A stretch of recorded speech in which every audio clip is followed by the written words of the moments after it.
Olá, eu sou o Sandro. A aula de hoje vai ser sobre o conjunto dos números inteiros.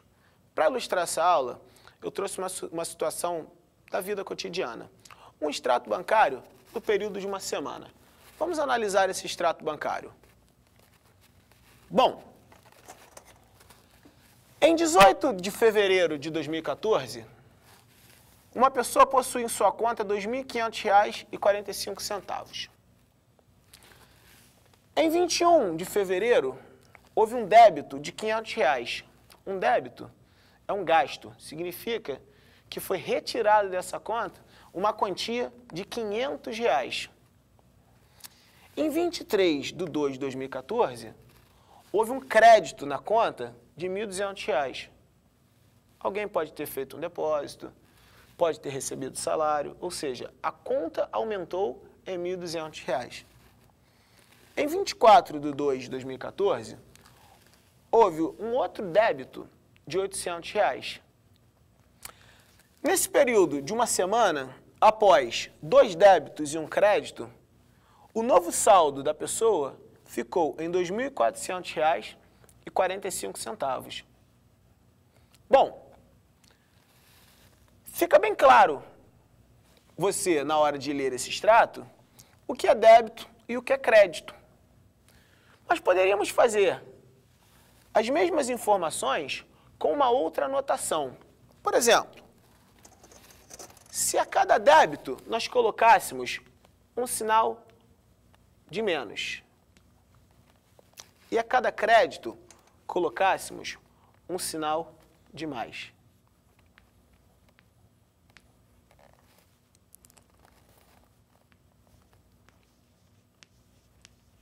Chegaríamos a esse saldo. Cada sinal de menos representa uma retirada. E cada sinal de mais significa que está sendo colocado um valor na sua conta, ou seja, há um aumento na sua conta. Bom, você deve estar se chamando a atenção com esse número que tem um sinal de menos. Esse número que tem um sinal de menos é um número negativo. E os números negativos, eles farão parte, a partir de hoje, dos nossos estudos. Os números negativos são muito úteis para fazer verificações de temperatura. Então, nós temos, em alguns países, temperaturas negativas. Temperaturas de menos 10 graus, menos 15 graus. Já em outros países, nós temos temperaturas positivas, 20 graus, 30 graus.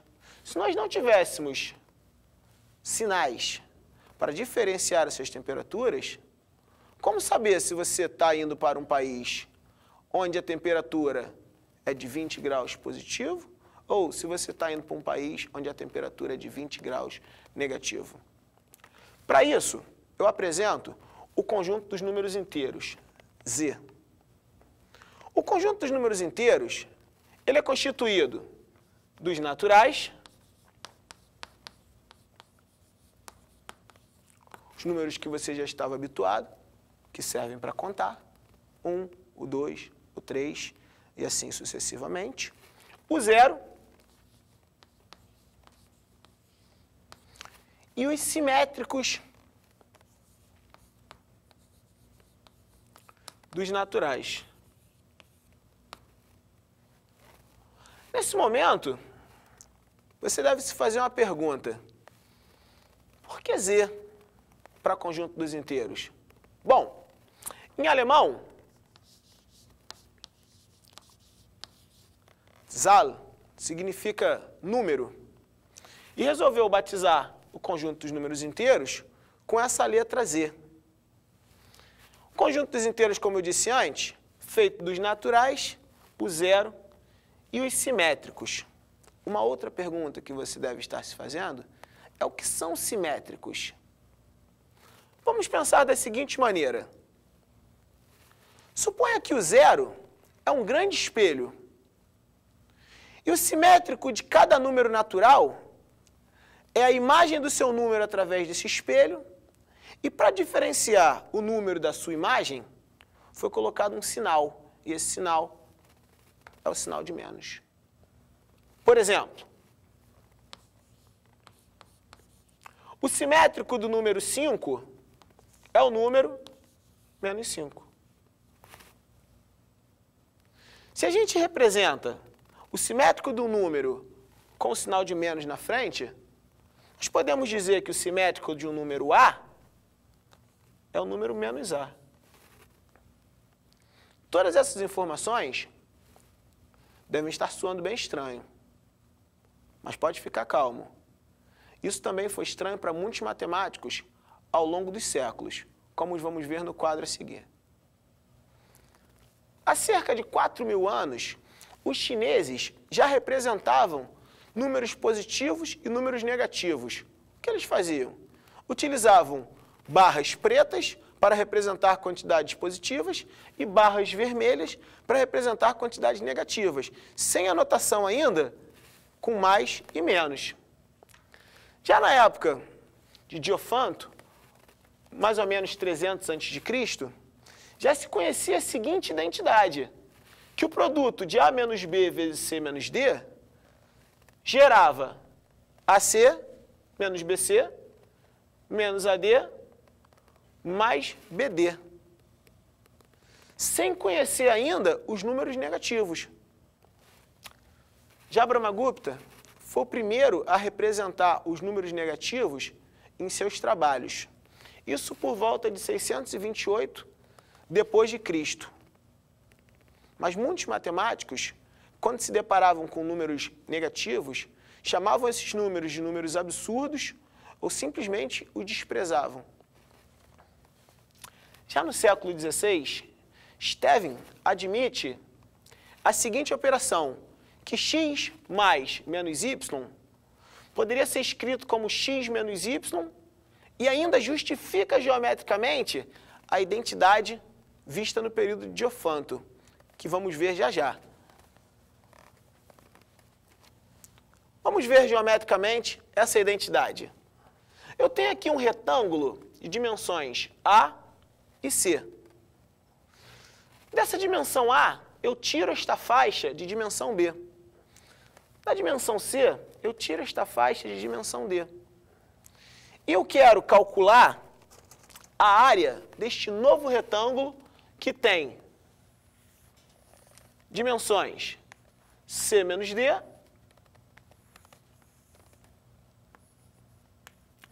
e A menos B. O que foi feito então por Stevin? Calcula a área do retângulo maior. A área do retângulo maior é feita pelo produto A vezes C. Do retângulo maior, vamos retirar essa faixa pintada de amarelo, que é um retângulo com dimensões B e C. Então, isso foi retirado. Depois, vamos retirar essa faixa pintada de azul, que tem dimensões D e A. Então, nós temos um retângulo com dimensões D e A. Então, a sua área é AD. Veja que interessante. Ao retirarmos essa faixa amarela e, posteriormente, essa faixa azul, essa região foi retirada quantas vezes? 2. Note que ela tem as 2 cores. Então, para acertarmos, vamos contá-la. E essa região tem dimensões D e B. Então, é um retângulo com área D.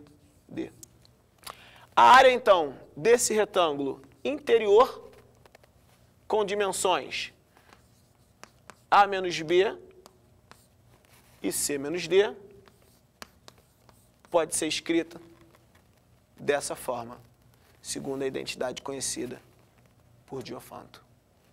Bom, vamos voltar. No início do século XVII, Girard constrói suas equações com raízes negativas. Nesse momento, a comunidade matemática começa a aceitar os números negativos como eles são vistos até hoje. Nesse momento, é interessante representar esses números negativos numa reta numérica. Essa reta numérica nos permitirá fazer comparações entre números negativos de forma bem simples. Vamos lá. Um marco da reta é o zero, que separa os inteiros positivos dos inteiros negativos. E já nós vamos ver que também podemos colocar uma notação para esses subconjuntos de Z. Os números maiores que zero estão à direita do zero. E eu vou colocar aqui os naturais.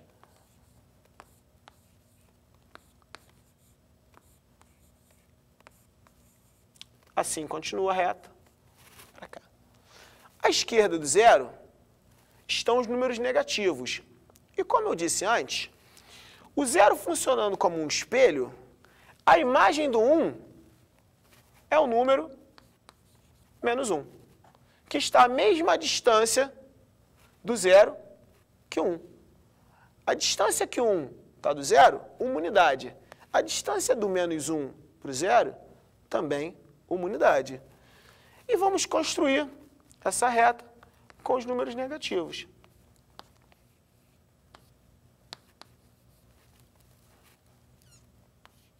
Nessa hora, uma outra dúvida surge. Quem é menor? Menos 4 ou menos 2? Na reta, é fácil de vermos isso.